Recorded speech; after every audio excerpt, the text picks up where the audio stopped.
नमस्कार, जय शिवराय मित्रांनो, आपल्या या चॅनलच्या माध्यमातून आपण वेळोवेळी वेगवेगळ्या योजना असतील त्या संबंधितील जे काय अपडेट असतील त्या वेळोवेळी देण्याचा प्रयत्न आपल्या या चॅनलच्या माध्यमातून करत असतो। मित्रांनो, आपल्या चॅनलवरती दिली जाणारी जी माहिती आहे ही काही शेतकऱ्याच्या माध्यमातून आपल्याला माहिती होते, काही अधिकाऱ्यांच्या माध्यमातून माहिती होते, काही कृषी विभागाचे जे घटक आहेत ते आपल्याशी कनेक्ट असल्यामुळं त्यांच्या माध्यमातून आपल्याला ती माहिती अवेलेबल होत असते। मित्रांनो, त्यामुळं चॅनलवर नवीन असाल तर चॅनलला सबस्क्राईब करा, व्हिडिओला लाईक करत जा। चला तर मित्रांनो, आजच्या विषयाकडे वळूया। मित्रांनो, आजचा विषय आहे, बऱ्याच शेतकऱ्याच्या माध्यमातून आपल्याला एक दोन प्रश्न कॉमनली विचारला जातोय की खरीप 2023 आणि रब्बी 2023 चा पीक विमा मिळेल का। मित्रांनो, या प्रश्नाचं उत्तर असं आहे की खरीप 2023 चा पीक विमा विशेष करून बुलढाणा जिल्हा असेल, त्याच्यानंतर अकोला जिल्हा असेल, वाशिम जिल्हा असेल, या जिल्ह्याला जवळजवळ मे महिन्यामध्ये 10 मे ते 16 मेच्या दरम्यान बऱ्याच शेतकऱ्यांना त्याचं वाटप काही थोड्या मोठ्या प्रमाणामध्ये त्याचं वाटप झालेलं आहे।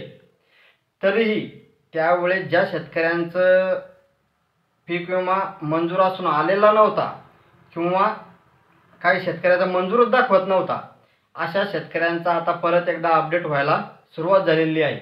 जर त्या शेतकऱ्यांचा अपडेट म्हणजे त्यांनी आपलं स्टेटस चेक करायचं आहे, जर का त्यांच्या याच्या पुढं जर का त्यांचा लोकलाइज असेल तर लोकलाइज, त्यांचा यील्ड बेस असेल तर यील्ड बेस। मित्रांनो, मागच्या 1 ते 2 दिवसामध्ये आणि येणाऱ्या 2 ते 3 दिवसामध्ये काही शेतकऱ्याचं परत एकदा 2023 खरीप बद्दल अपडेट व्हायला सुरुवात झालेली आहे। तर आपण आपलं स्वतःचं स्टेटस चेक करायचं आहे, जर का त्यापुढे त्याची रक्कम दाखवत असेल तर ती रक्कम तुम्हाला नक्कीच येणार आहे। जर का तुमचं लॉट क्रिएटेड बाय असे दाखवत असेल तर तुम्हाला काही दिवस वाट बघायची आहे, नक्कीच तुमच्या तिथं ती रक्कम वगैरे दाखवेल आणि ती रक्कम तुम्हाला मिळेल। मित्रांनो, राहिला विषय आता रब्बी 2023 चा।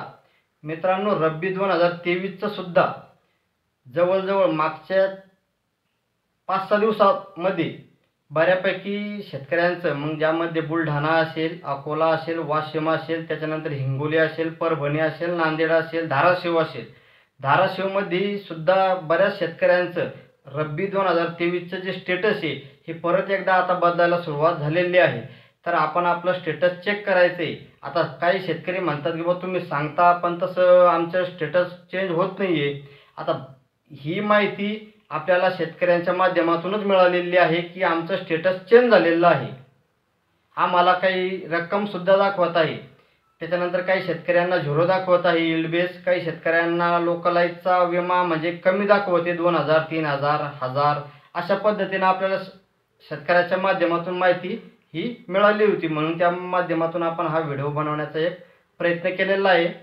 मित्रांनो, त्याच्यानंतर आपल्याला सर्वात महत्त्वाचा विचारला जाणारा प्रश्न म्हणजे कोणत्या शेतकऱ्यांना 2 वेळेस पीक विमा येणार।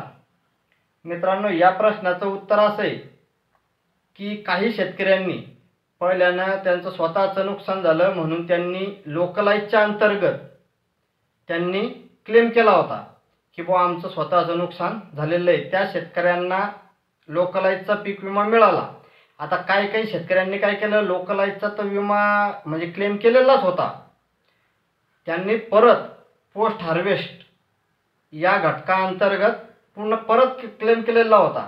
अशा शेतकऱ्यांना परत म्हणजे लोकलाइजचा वेगळा आणि पोस्ट हार्वेस्टचा वेगळा असे 2 वेळेस पीक विमा मिळत आहे।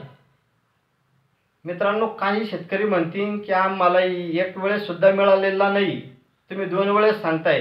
काही शेतकऱ्यांचं सांगतोय की त्या शेतकऱ्यांना 2 वेळेस मिळाला आहे, काही शेतकऱ्यांना 1 वेळेस सुद्धा मिळाला नाही, कारण काही शेतकऱ्यांनी क्लेमच केली नाही, लोकलाइजच्या अंतर्गत केला नाही, त्याच्यानंतर पोस्ट हार्वेस्टच्या अंतर्गत केला नाही, आणि काही शेतकऱ्यांच्या भागामध्ये यील्ड बेस मंजूरच झालेला नव्हता, त्याच्यामुळे त्या शेतकऱ्यांना काहीच पीक विमा मिळालेला नाही।